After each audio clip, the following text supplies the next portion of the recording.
Қайырлы күн, құрметті менің оқушыларым. Бүгінгі күні 1 сынып математика 55-ші сабақ тізбектер сабағын қарастырамыз. Бірінші тапсырмаға назар аударайық. Жыл мезгілдері мен олардың белгілерін ата. Бізге берілген суреттерге назар аударайық. Бірінші суретте жапалақтап қар жауып тұр. Ағаштарымыз, айналамыз барлығы аппақ түске боялған. Ол мезгілді біз қыс деп атаймыз. Екінші суретке қарайық. Екінші суретте қарымыз еріген, барлық кең дала гүлденіп, жайқалып, өніп өсуде. Ол мезгіл көктем деп аталады. Келесі жыл мезгілі. Барлық кең даламыз жасыл желекке жайланған, құстар ұшуда, күн деген жарқырап тұр. Барлық жеміс-жидектер пысқан. Күн ұзарып, түн қысқарған уақыт бізде жаз мезгілі екен. Келесі суретте қандай жыл мезгілі бейнеленген екен? Келесі суретімізде кең даламыз сары түске енген. Яғни жапырақтарымыз да, жасыл егіміз барлығы сары түске енген. Қара күз келді деген осы екен. Бұл жердегі бейнеленген жыл мезгіліміз күз деп аталады, балалар. Бізге жылына 4 мезгіл берілген екен. Қыс, көктем, жаз және күз. Әр жыл мезгіліміз 3 айдан құралған екен. 3 айдан құралып 12 айға созылған. 12 айымыз деген 1 жыл 365 күн екен. Келесі тапсырмамызға назар аударайық. Тізбектің дұрыс ретін ата. Түн, күндіз, таңертең, кеш. Күні бойы не істейтінді айт. Бірінші суретімізде кеш бейнеленген, себебі барлығы қызғылт, сары, қызғылт күлгін түске оранған. Былайша айтқанда закат болу үстінде. Закат дегеніміз кеш құрымғы уақыт. Келесі уақытымыз күндіз, себебі күн ортасынан келген, күн ашық орналасқан. Келесі суретімізде ай көрінген, дала қараңғы болған, яғни бұл түн. Келесі суретіміз күніміз аспанға енді шығып келе жатыр. Таңертең уақыты.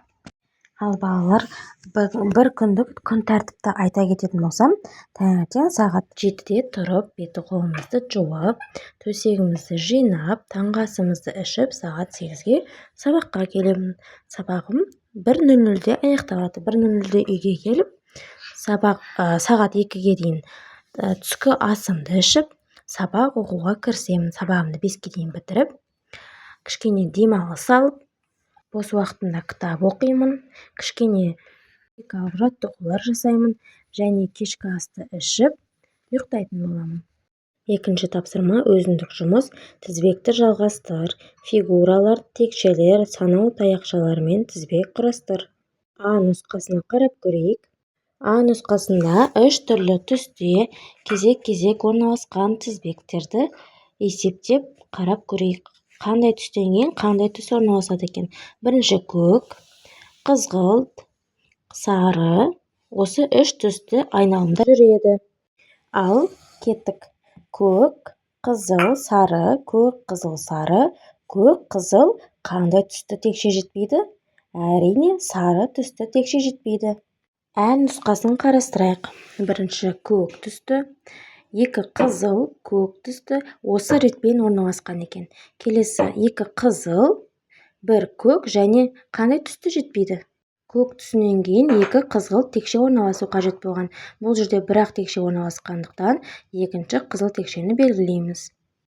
Ал балалар, 3-ші тапсырмаға назар аударайық. Топтық жұмыс. Фигуралардың қандай тізбектілікпен орналасқандарын түсіндір. Соңғы шыршаны қалай бояу керек? Дәптеріне орында. Балалар, шыршаларды қарап көрейік. Қандай түсті орнату керек екен? Бірінші шыршаның басына қарайық. Қызыл және жасыл сары түсті берілген. 2 үшбұрыш қызыл түсті, 2 үшбұрыш жасыл түсті және 1 сары үшбұрыш берілген екен. Бұл жерге белгісіз үшбұрыш сары түсті болады екен. Келесі шыршамыздың ортаңғы бөлігіне көшейік. 2 сары үшбұрыш, 2 жасыл үшбұрыш бар екен және 1 қызыл үшбұрыш. Екінші қызыл үшбұрышты қызыл деп белгілейміз. Балалар, шыршамыздың үшінші бөлігіне көшейік. 2 үшбұрыш сары түсті, 2 үшбұрыш қызыл түсті бар екен. Ал жасыл түстен тек біреу.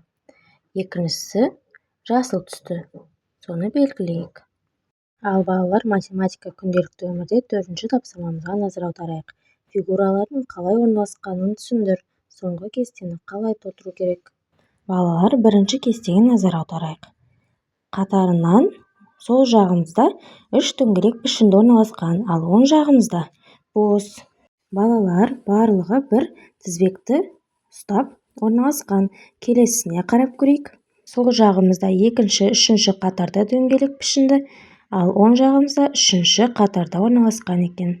Дәл солай қарағым арсы бетте келесі кестемізге назар аударсақ, сол жағымызда бір дөңгелек, ал оң жағымызда 2 дөңгелек орналасқан.